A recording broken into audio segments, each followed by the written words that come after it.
Hello दोस्तों, स्वागत है आपका हमारे YouTube channel the talk pavilion show में। और उम्मीद करते हैं सभी लोग अच्छे होंगे। आज हम बात करने चाहते हैं कुछ इंटरेस्टिंग फैक्ट्स के बारे में जो क्रिकेट से जुड़ी हुई। मैंने आपसे वादा किया था कि हर अपडेट्स को आप तक पहुंचाने की पूरी पूरी कोशिश करूंगा। अपने उस वादे पर एक कदम और आगे बढ़कर चलते हुए मैंने आज के इस वीडियो में कुछ इंटरेस्टिंग जानकारियां आपके लिए लेकर आया हूं क्रिकेट से जुड़ी हुई, जिसमें जो है आपको सबसे पहले बात करेंगे WPL के ओपनिंग मैच की, जो कि अभी हाल ही में खेला गया है। कल शुरुआती मैच था उसका, जिसके बारे में मैंने कल के वीडियो में आपको बताया था कि वो जिस तरीके से ओपनिंग मैच में मैंने बताया था कि सेलिब्रिटीज लोग आते हैं जो, तो कल के मैच में हमने देखा जैकलीन फर्नांडिस और हनी सिंह और जो है ये इन लोगों ने परफॉर्म किया। फिलहाल दोस्तों, आज की जो खबर है, सबसे पहले बात करेंगे WPL ओपनिंग मैच की। फिर बात कर लेंगे आज के जो दो डबल हेडेड मुकाबले हैं, दोनों मैचों की बात करेंगे विस्तार से। आप बने रहिएगा। फिर बात कर लेंगे तिलक वर्मा के रिप्लेसमेंट पर। जी हाँ, तिलक वर्मा जो कि इंजर्ड हुए हैं, उनकी जगह पर किसे रिप्लेस किया जाएगा उसके बारे में भी आज चर्चा करेंगे। और सबसे आखिर में बात करेंगे भाई इंडिया और न्यूजीलैंड के बीच होने वाली सीरीज की। इंडिया वर्सेस न्यूजीलैंड के बीच जो कल से ODI सीरीज शुरू हो रही है, उसमें विराट कोहली और रोहित शर्मा। आपके प्यारे रोको यार, कोई रोको तो इनको। तो रोको के बारे में बात करेंगे। खैर, इनके फैक्ट जो आंकड़े बताते हैं कि अभी प्रचंड फॉर्म में चल रहे हैं। खैर, रोहित के बारे में मैं उतना कुछ नहीं कह सकता हूं, लेकिन अभी विराट कोहली जिस प्रचंड फॉर्म में, पता नहीं कौन सा चिंगम चबा लिया भाई उसने। मारते ही जा रहा है, मारते ही जा रहा है। रुकने का नाम ही नहीं ले रहा। अभी देखना है न्यूजीलैंड के खिलाफ सीरीज में कैसा परफॉर्मेंस रहता है। तो इसी के साथ आज हम अपने टॉपिक की शुरुआत करने वाले हैं। सबसे पहले, जैसा कि मैंने आपको कहा, भारतीय समय अनुसार 7:30 बजे WPL का वो मुकाबला जो चालू हुआ, जिसकी हमें उम्मीद थी। ओपनिंग सेरेमनी हुई और उसके बाद ऐसे वो सारी चीजें होने के बाद में फिर मुकाबले की शुरुआत हुई। मुकाबले शुरुआत होते ही की कैप्टन थी हरमनप्रीत कौर, जो कि MI की कप्तानी कर रही थी। लेकिन उन्होंने जिस तरीके से टॉस के वक्त गई, तो टॉस जीत कर वो भी पहले बॉलिंग ही करना चाहती थी। उन्होंने टॉस के बाद बताया कि टॉस जीत के हम भी बॉलिंग करना चाहते थे, लेकिन अब चूंकि टॉस उनके फेवर में गया नहीं, तो टॉस हारने के बाद में उनको बैटिंग करनी पड़ी पहले। तो MI ने पहले जो बल्लेबाजी की, तो अपने पूरे निर्धारित 20 ओवरों में करीब करीब 154 रन का टारगेट बनाया। 20 ओवरों में 154 रन का टारगेट बनाया, 6 विकेट के नुकसान पे। इसके जवाब में रॉयल चैलेंजर्स बैंगलोर ने 7 विकेट खोकर इसको टारगेट को हासिल कर लिया। फिर बात कर लेते हैं 8 डबल हेडेड जो मुकाबले हैं, दोनों मैचों की बात करते हैं। जी हाँ दोस्तों, आज जो दोनों मैच हैं इसकी बात कर लेते हैं। तो हम जो आज सबसे पहला मुकाबला जो है Gujarat giants versus UP warriors. Gujarat और यूपी के बीच ये मुकाबला खेला जाना है। और यूपी की टीम भाई मेग लेनिन के आने से बहुत ही स्ट्रांग हो गई है। मेग लेनिन जैसी खिलाड़ी आ गई है। आपको दोनों ही टीमों से रूबरू करवा देता हूँ जरा। देखिए, सबसे पहले तो गुजरात जायंट्स की बात कर लेते हैं। शोफी डिवाइन जो कि RCB से रिटेन होके गई हैं गुजरात जायंट्स में। बेथ मूनी लगातार अच्छा परफॉर्म करती हुई आ रही। पिछले साल भी हमने देखा WPL में काफी अच्छा परफॉर्मेंस किया। फिर एशले गार्डनर हॉट हिटर है भाई। डेनियल वॉट हॉगडे, और ये भी इंग्लैंड से आती हैं, काफी अच्छी परफॉर्मेंस करती हैं। ओपनिंग भी करवा सकते हैं आप इनको, मिडिल ऑर्डर में भी बैटिंग करा सकते हैं।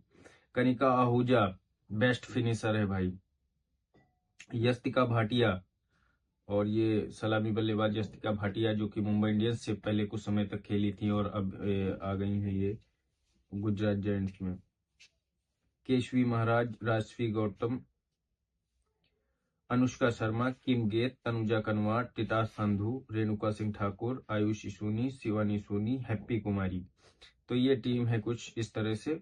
यूपी वॉरियर्स की अगर बात कर लेते हैं तो मेग लेनिन जो बहुत बड़ा एक्स फैक्टर साबित होंगी इस साल के WPL में, जिस तरीके से वो टीम में शामिल हुई हैं, तो एज ए कप्तान लीड रोल इनका देखने वाला होगा। हम सब देखेंगे कि क्या किस तरीके से ये अपने परफॉर्मेंस को सामने से पेश कर पाती हैं, जिस तरीके से इनको 8.5 करोड़ रुपए में खरीदा गया है। मेग लेनिन के बाद किरण नगावरे जो कि काफी हॉट हिटर, तगड़ी ओपनिंग पार्टनर्स हैं इनकी, और मेरे ख्याल में यही दोनों लोग जो है सलामी बल्लेबाज के तौर पर हमें मैदान में देखने को नजर आएंगे। प्रतिज्ञा रावल के रूप में इनके पास एक और ओपनर, बैकअप ओपनर के रूप में मौजूद है। अगर ये दोनों के साथ प्रतिज्ञा खेलती हैं तो शायद किरण नोगले मिडिल ऑर्डर्स में खेल सकती हैं। हरलीन देवल के रूप में इनके पास एक बढ़िया मिडिल ऑर्डर बैट्समैन है,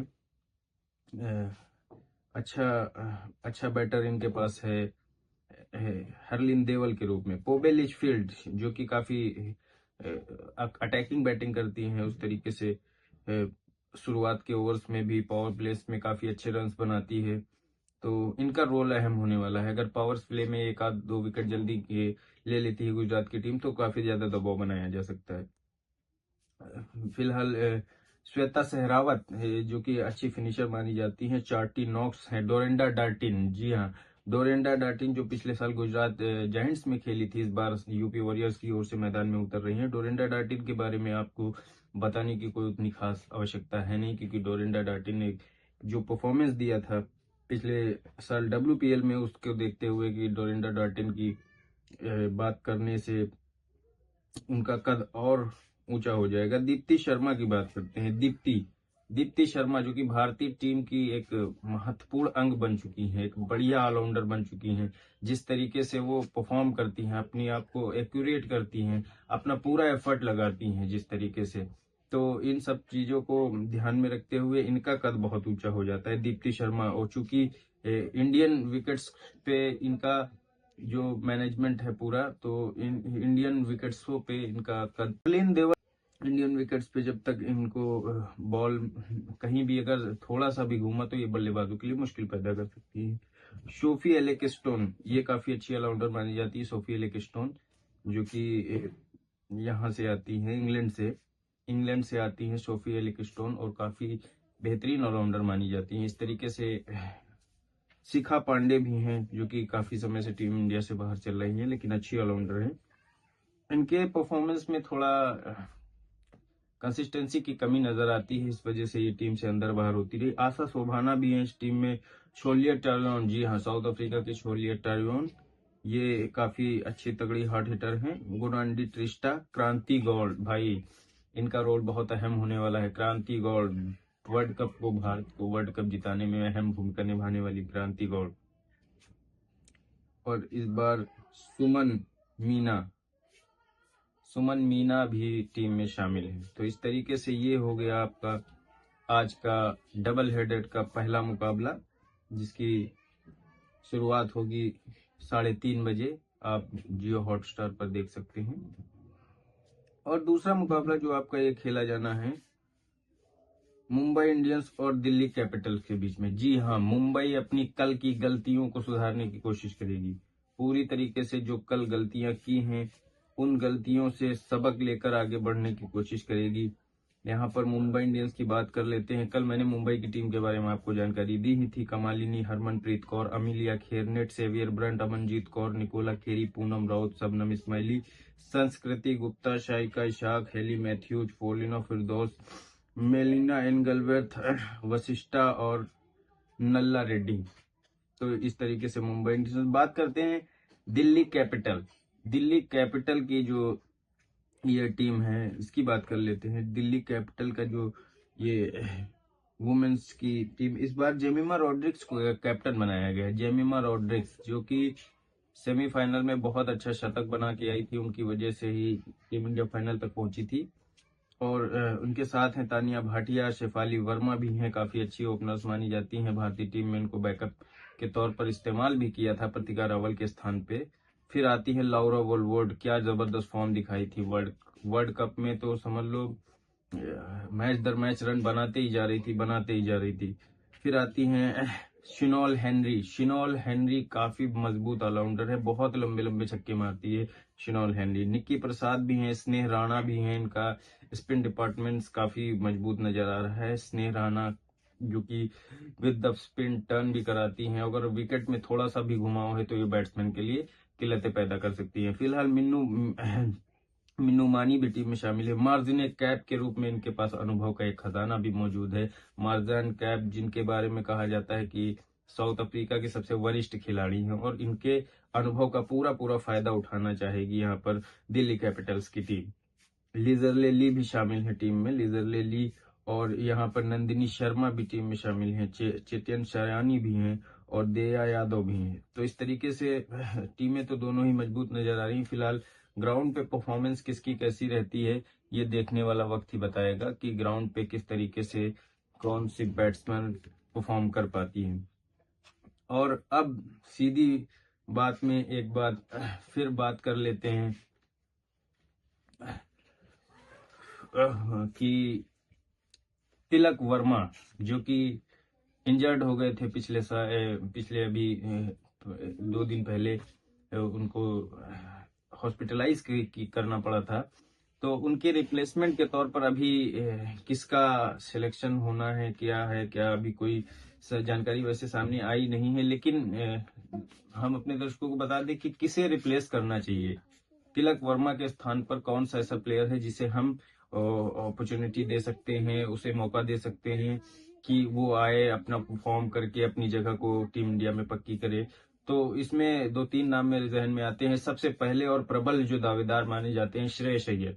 श्रेयस अय्यर के बारे में ना कोई किसी चीज को बताने की जरूरत है, ना कुछ दिखाने की जरूरत है, उनके आंकड़े ही सब कुछ बयान कर देते हैं। श्रेयस अय्यर जिस तरीके से भारतीय टीम के लिए निरंतर ओडीआई क्रिकेट में परफॉर्म करते हुए आ रहे हैं, श्रेयस अय्यर ने जिस तरीके से T20 में भी पंजाब किंग्स के लिए बैटिंग करते हुए बड़ी बड़ी अच्छी पारियां खेली और उसके बाद अपनी टीम को फाइनल तक ले गए थे, तो ये सारी चीजें दर्शाती है कि उस बंदे के अंदर एक अलग का ही टैलेंट है, एक अलग तरह की उसके वो अपने परफॉर्मेंस के अंदर जो डिसिप्लिन रखता है, अपने परफॉर्मेंस के अंदर जो कंसिस्टेंसी रखता है, तो उन सारी चीजों को ध्यान में रखते हुए ये कहा जा सकता है कि कंसिस्टेंसी का ही सारा गेम है क्रिकेट में। अगर आपके अंदर कंसिस्टेंसी नहीं है तो आप फील्ड पे चाहे जितने रन्स बना लें, एक दिन आप 13 शतक भी मार के चले आए और उसके बाद कंसिस्टेंसी ना हो तो फिर वो 13 शतक भी आपके काम नहीं आता है आपको टीम में शामिल करने के लिए।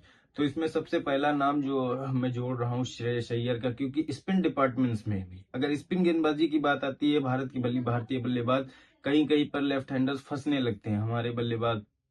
लेकिन श्रेयस अय्यर जो कि बहुत तगड़ा स्पिन को खेलते हैं, विद द स्पिन शॉट मारते हैं, सामने मारते हैं, लॉन्ग ऑन पे मारते हैं, लॉन्ग ऑफ पे मारते हैं, इस तरीके से अच्छी परफॉर्मेंस की कोशिश करते हैं अपना ज्यादा से ज्यादा एफर्ट लगाने की। तो मैं यहाँ पे नंबर 1 पे रखूंगा श्रेयस अय्यर को। दूसरे नंबर पे बात कर लेते हैं कि जो दावेदारी पेश कर सकता है वो बल्लेबाज है ऋतुराज गायकवाड़। ऋतुराज गायकवाड़ के बारे में कहा जा रहा है कि उनके साथ अन्याय हुआ है।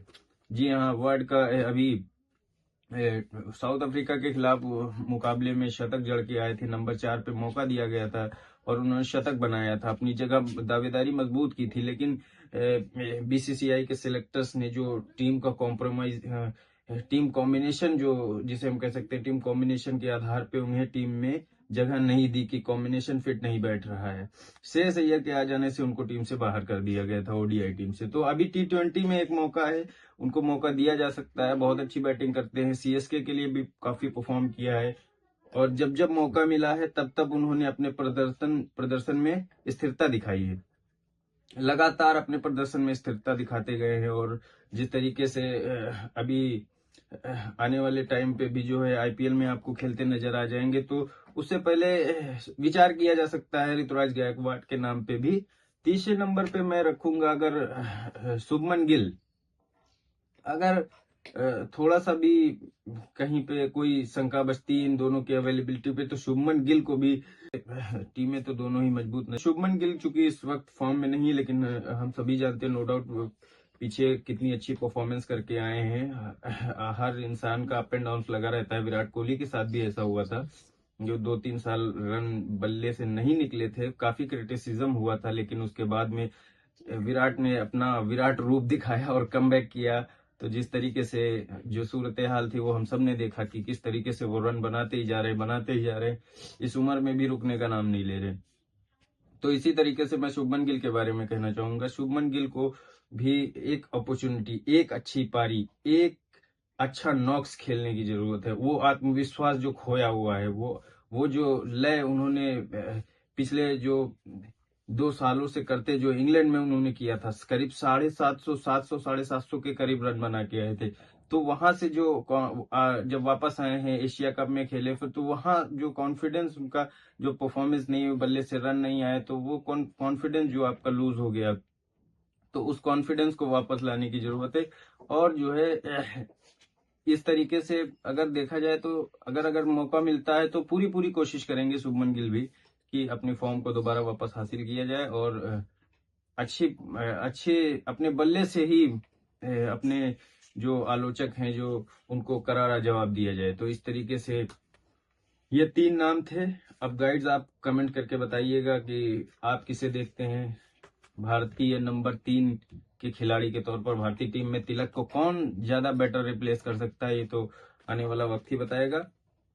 फिलहाल चौथे नंबर पे जो बात हमें करनी है वो है, सबसे आखिर में बात करनी है, जो कल से सीरीज शुरू हो रही है। जी हाँ, भारतीय ओडीआई टीम की भारत और न्यूजीलैंड का जो पहला वनडे कल खेला जाना है बड़ौदरा में सारे प्लेयर्स पहुंच चुके हैं वहां पर।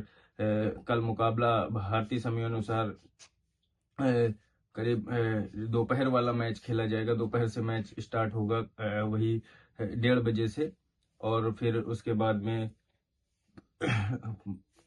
कल मैच 1:30 बजे से स्टार्ट होगा। फिर टीम कॉम्बिनेशन है जो जिस तरीके से उन्होंने अपना परफॉर्मेंस दिया है। और सबसे आखिर में बात कर लेते हैं, जो कल न्यूजीलैंड के खिलाफ सीरीज शुरू हो रही है, इंडिया वर्सेस न्यूजीलैंड। तो इसमें रोको, जी हाँ भाई, रोको का परफॉर्मेंस कैसा रहेगा ये देखने वाली बात होगी। अब देखना है कि सलामी बल्लेबाज के तौर पर यशस्वी जायसवाल या शुभमन गिल, दोनों में से किसी को पिक करना होगा भाई। दोनों तो एक साथ खेल रहे हैं क्योंकि रोहित शर्मा को कोई हटा नहीं सकता। 3 नंबर पे भाई किंग कोहली अपना जलवा दिखाने के लिए बेताब बैठे हुए हैं। तो इस तरीके से बल्लेबाजी में गहराई, स्थिरता नजर आती है। और जिस तरीके से रोको की हम बात कर रहे थे, कोहली ने काफी एक्सक्यूलेस वाला प्रदर्शन किया है। काफी जो है, नो डाउट उन्होंने अब तक की जितनी भी पारियां अभी खेलते चले आ रहे हैं, चाहे वो ऑस्ट्रेलिया में हो, चाहे वो यहाँ पे साउथ अफ्रीका के खिलाफ हो, तो सब निरंतर कंसिस्टेंसी वाली पारियां खेलते चले आ रहे हैं। उनको वो दबाव, वो डर जो आज के 2-3 साल पहले झलक रहा था, वो उनके फेस से बिल्कुल साफ हटा हुआ दिखाई देता है। तो बिना प्रेशर के खेल रहे हैं, कोई दबाव नहीं ले रहे हैं और बिना किसी एक्यूरेसी के बल्लेबाजी कर रहे हैं। तो ये अच्छी चीज भी है क्योंकि जब आप माइंड फ्री होते हैं, फेयरलेस क्रिकेट खेलते हैं, तो फिर आपका थोड़ा माइंडसेट भी चेंज रहता है और उस तरीके से आप अपनी परफॉर्मेंस को आगे बढ़ा पाते हैं। तो इसलिए, और रोहित शर्मा, जी हाँ, रोहित शर्मा की जहां तक बात है, तो रोहित शर्मा को लेकर एक बड़ा सवाल ये पैदा हो रहा है कि पिछले, हालांकि उन्होंने भी जो है विजय हजारे ट्रॉफी में 2-3 मुकाबले खेल के आए हैं, लेकिन वहां पे एक मैच में करीब 155 रनों की शानदार पारी खेली थी। तो फॉर्म तो दोनों के पास है। अब देखने वाली बात ये होगी, ये फॉर्म को कल ग्राउंड पे वो फॉर्म दिखती है या नहीं, ये तो आने वाला वक्त ही बताएगा। फिलहाल मुझे दीजिए इजाजत, मैं आपके साथ कल फिर पेश होऊंगा अगली कुछ जानकारी के साथ। तब तक के लिए मुझे दीजिए इजाजत।